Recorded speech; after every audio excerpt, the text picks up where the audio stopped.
I think it's fair to say we all love the Indiana Jones saga. At least the first 3 films, whether it's the charm, trust me, or the humor, I'm sorry, they got us, or the persistence, your persistence surprises even me, or the treasure hunting, or the adventure. These stories have a special place in Hollywood history. They came from a time when 2 of the most important directors joined forces to create a beloved trilogy. George Lucas's initial premise was inspired by movie serials from the 1930s, 40s, and 50s, with their weekly cliffhangers that created the formula for dramatic television. Steven Spielberg, who always wanted to direct a James Bond movie, jumped at the idea. He just said, fantastic, let's do this. And the rest is history. There's an underappreciated aspect to the films I'm going to explore that appeals to us on a deep, maybe subconscious level. Luck. So what creates a good story? That's kind of like the million-dollar question. I don't know. Emma Coates, a writer who's worked for Pixar and Google, said that coincidences to get characters into trouble are great. Coincidences to get them out of it are cheating, because they can feel like a deus ex machina. So why, when Indiana Jones so often benefits from good luck, does it not feel like cheating?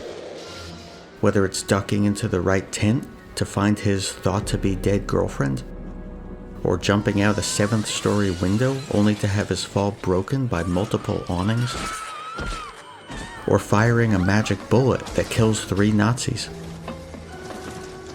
or dropping his gun that sparks chaos, allowing his escape, or having the artifact he's seeking bounce literally into his hands.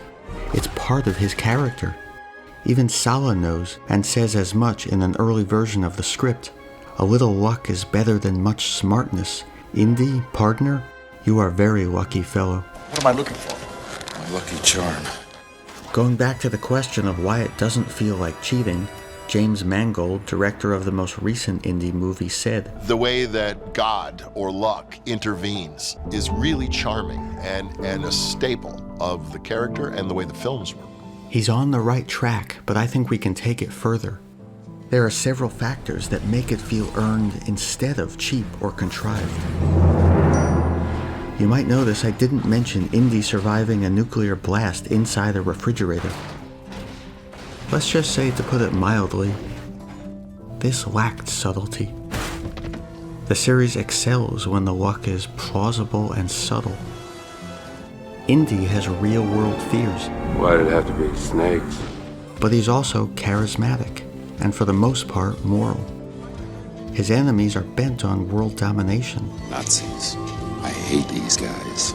In other words, he's likable. He's the good guy. Stephen and George and Lawrence Kasdan and Harrison all created when they first made this film was a character piece where we give a damn about these characters because we love them.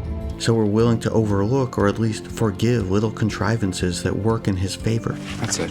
In the end, we want him to survive against all odds, just so we can see more of him. See you tomorrow, Indiana Jones. This leads to the third and most important point.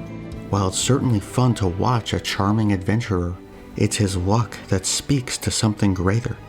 Our inherent desire for a just and fair universe, i.e., karma, or its more scientific term, moral causality. In the real world, we often see good people who suffer from bad luck, and conversely, of course, bad people with good luck. If God existed, then he would punish you for what you did to me. And yet here you are, unpunished. In some religions, this is cleared up by justice being served after death, or in future lives. But that can feel a bit unsatisfying in the present. One prominent explanation for the cross-cultural and historical ubiquity of cosmic justice is that recurrent features of human cognition make these particular forms of supernatural beliefs intuitively compelling. More simply, this means it's human nature to prefer a morally causal universe, myself included.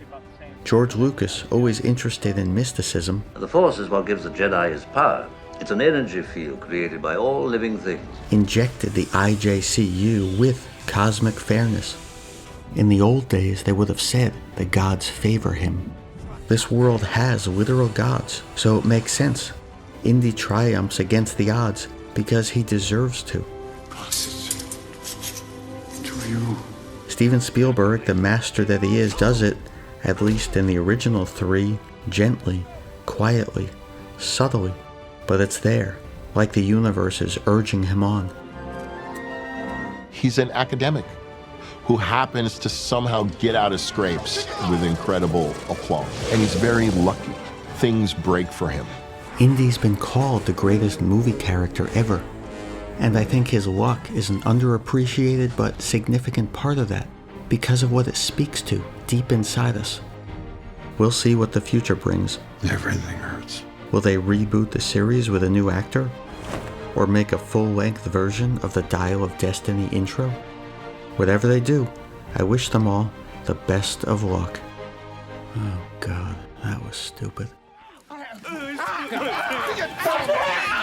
My angry God is punishing them. It's a Christmas miracle.